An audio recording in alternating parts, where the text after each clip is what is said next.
বিসমিল্লাহির রহমানির রহিম। আসসালামু আলাইকুম। কেমন আছেন আপনারা সবাই? আলহামদুলিল্লাহ আমিও ভালো আছি। আজকে আপনাদের মাঝে আমি নিয়ে আসছি বার্গার সস রেসিপি।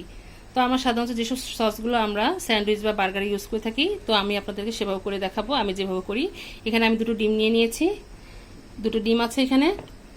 এখানে পরিমাণ মতন চিনি আছে, এক টুকরো লেবু লাগবে, 4-5টি রসুনের কোয়া নিয়ে নিয়েছি, অল্প পরিমাণ করে লবণ নিয়ে নিয়েছি, আর লাগবে এখানে আধা চামচ পরিমাণ গোলমরিচের গুঁড়ো, কালোটা নিয়েছি, আপনার চাইলে সাদাটাও নিতে পারেন। আর এখানে দুটো আমি শুকনো মরিচ নিয়ে নিয়েছি।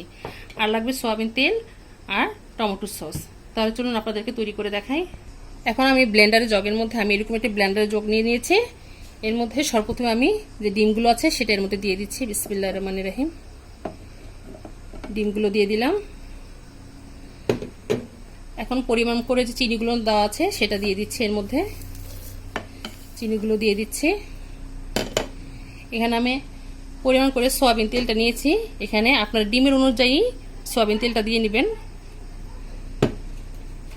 এখানে আমি শুকনো মরিচ দিয়ে দিলাম, গোলমরিচ গুঁড়ো সেটাও দিয়ে দিচ্ছি, স্বাদ মতো লবণ, রসুনের কোয়া, সাথে এই লেবুর রসটা আমি চিপিয়ে দিব। দিয়ে দিলাম এবং তার সাথে যে টমেটো সসটা আছে সেটাও দিয়ে দিচ্ছি। আপনার চাইলে মাস্টার্ড পেস্ট যেটা আছে সেটাও দিতে পারেন। দিয়ে দিলাম। এখন আমরা এটাকে ভালোভাবে ব্লেন্ড করে নিব। আমাদের ব্লেন্ড করা হয়ে গেছে। এখন আমরা এটাকে নামিয়ে নিব।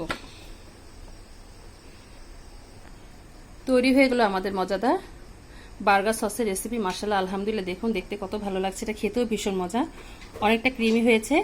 মাশাআল্লাহ, আপনারা একবার হলে ট্রাই করবেন। আমি যেভাবে তৈরি করেছি ইনশাআল্লাহ আপনাদেরটাও আর ভালো হবে।